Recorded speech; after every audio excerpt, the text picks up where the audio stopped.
Easter നോയമ്പൊക്കെ ആണല്ലോ അല്ലേ? നിങ്ങളെല്ലാവരും നോയമ്പ് എടുത്തിട്ടുണ്ടോ? ഈ നോയമ്പ് കാലത്ത് നമ്മൾ ഏറ്റവും സ്ട്രഗിൾ ചെയ്യുന്ന ഇറച്ചി മീനൊന്നും പറ്റില്ല. പിന്നെ എന്താ ഈ കറി ഉണ്ടാക്കാന്ന് ഓർത്തല്ല, അതിന് പറ്റിയൊരു ഓപ്ഷനായിട്ടാണ് ഞാനിന്ന് വന്നിരിക്കുന്നത്.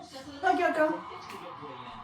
ഇറച്ചിക്കറിയുടെ മണമൊന്നും ഇല്ലാത്ത ഈ ഒരു നോയമ്പ് കാലത്ത് നമുക്ക് നല്ല സോയാബീൻ ഒന്ന് ഇറച്ചിക്കറി പോലെ വരട്ടിയെടുത്താലോ?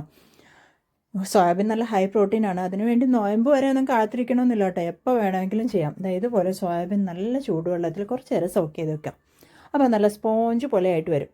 ഇനി നല്ല പോലെ 3-4 തവണ കഴുകി പിഴിഞ്ഞെടുക്കണം. അപ്പോൾ അതിനുള്ളിൽ പൊടി എന്തെങ്കിലുമൊക്കെ ഉണ്ടെങ്കിൽ പോയി കിട്ടും. ഇനി നമുക്ക് അത് നന്നായിട്ടൊന്ന് മാരിനേറ്റ് ചെയ്ത് വെക്കണം. അത് മാരിനേറ്റ് ചെയ്യാനായിട്ട് സാധാരണ എല്ലായ്പ്പോഴും ചെയ്യുന്ന പോലെ തന്നെ ജിഞ്ചർ ഗാർലിക് പേസ്റ്റ്, കുരുമുളക് പൊടി, ഉപ്പ്, മുളക് പൊടി, മഞ്ഞൾ പൊടി, കുറച്ച് നാരങ്ങാനീരും അതുപോലെ കുറച്ച് കോൺഫ്ലോറും കൂടി ആഡ് ചെയ്തിട്ട് നന്നായിട്ട് തേച്ച് പിടിപ്പിച്ച് കുറച്ച് നേരം വെക്കാം.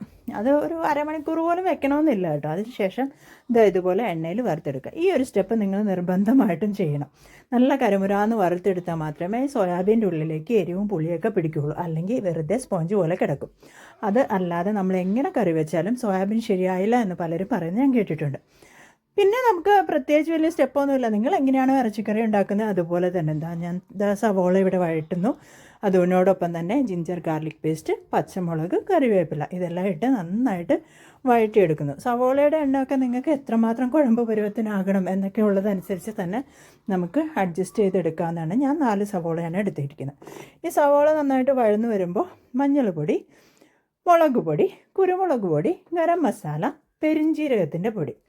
ഞാൻ ഈ ഗരം മസാലയും പെരിഞ്ജീരകത്തിൻ്റെയും പൊടി പറഞ്ഞ് ഞാൻ സാധാരണ ഇറച്ചി മസാല ഉപയോഗിക്കാറില്ല കേട്ടോ. സാധാരണ എല്ലാ ഇറച്ചിക്കറിയും ബീഫാണെങ്കിലും ചിക്കനാണെങ്കിലും എൻ്റെ ചേരുവ ഇതൊക്കെ തന്നെയാണ്. ഇനി ഇറച്ചി മസാല ഉപയോഗിക്കുന്നവരാണെങ്കിൽ അങ്ങനെയും ചെയ്യാം. നിങ്ങൾ എങ്ങനെയാണ് ഇറച്ചിക്കറി ചെയ്യുന്നത് അതുപോലെ തന്നെ. ഇനി എന്താണ് ചെയ്യാനുള്ളത്? ഇതെല്ലാം നന്നായിട്ട് വഴന്നു വരുമ്പോഴത്തേന് കുറച്ച് തക്കാളിയും കൂടി ഇട്ട് നല്ല രീതിയിൽ വഴറ്റിയെടുക്കാം. എന്നിട്ട് തക്കാളിയൊക്കെ നല്ലപോലെ വഴന്നു വന്നു കഴിയുമ്പോൾ ഞാനൊരു എക്സ്ട്രാ സ്റ്റെപ്പായിട്ട് കുറച്ച് ഡ്രൈഡ് ഒണിയൻ ഇട്ടിട്ടുണ്ട് കേട്ടോ. ഈ ഡ്രൈഡ് ആയിട്ടുള്ള ഒണിയൻ ഇട്ടിട്ടുണ്ടെങ്കിൽ കുറച്ചൊരു വറുത്തരച്ച് വെച്ച കറിയുടെ ടേസ്റ്റ് വരും. ഇനി നിങ്ങൾക്ക് തേങ്ങ വറുത്തരച്ച് ചേർക്കണമെങ്കിൽ വറുത്തരച്ച് ഇറച്ചിക്കറി പോലെ അങ്ങനെയും വെക്കാം. പക്ഷേ ഇതൊരു സിമ്പിൾ ഈസി ടെക്നിക്കാണ് അതിന് വേണ്ടിയിട്ട്. പിന്നെ ഇനി അതെല്ലാം ഇട്ട് വഴറ്റിയതിന് ശേഷം നമ്മുടെ സോയാബീനും അതിനകത്തിട്ട് മസാല ഇട്ട് നന്നായിട്ട് ഇളക്കുക. അതെല്ലാം നന്നായിട്ടൊന്ന് കൂട്ടി മിക്സായി കഴിയുമ്പോഴത്തേനും കുറച്ച് വെള്ളം ഒഴിച്ച് തിളപ്പിക്കാം. ഇനി നിങ്ങളുടെ ഇഷ്ടമാണ്.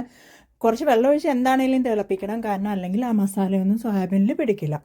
ഇനി എന്തുമാത്രം വെള്ളം വേണമെന്നുള്ളത് നിങ്ങളുടെ തീരുമാനമാണ്. നിങ്ങൾക്കിപ്പോൾ ഈ വരട്ടിയ പരുവത്തിൽ മതിയെങ്കിൽ ഇവിടം കൊണ്ട് നിർത്താം. ഇനി അതല്ല കുറച്ചുകൂടെ കറി പരുവത്തിലാണ് വേണ്ടതെന്നുണ്ടെങ്കിൽ കുറച്ച് തേങ്ങാപ്പാൽ വേണമെന്നുണ്ടെങ്കിൽ ആഡ് ചെയ്തിട്ട് ഇച്ചിരി ഒന്ന് നീട്ടിയെടുക്കാം. ഞാൻ കുറച്ച് തേങ്ങാപ്പാൽ പൊടി ചൂടുവെള്ളത്തിൽ മിക്സ് ചെയ്ത് ഇട്ടിട്ടുണ്ട്. കാരണം എനിക്കിത് ഫ്രൈഡ് റൈസിന് കഴിക്കാൻ വേണ്ടിയിട്ടാണ്. അപ്പോൾ ചെറിയൊരു രീതിയിലൊരു ചാറ് പരുവത്തിലാണ്. അങ്ങനെ നല്ല ഇറച്ചിക്കറിയുടെ രുചിയിൽ നമ്മുടെ യമ്മി ടേസ്റ്റി സോയാബീൻ കറിയുടെ റെഡി ആയിട്ടുണ്ട്. അപ്പോൾ എല്ലാവരും ഉണ്ടാക്കി നോക്കൂ. ഇനി സോയാബീൻ വെച്ചിട്ട് ശരിയായില്ല എന്ന് ആരും പറയരുത് കേട്ടോ.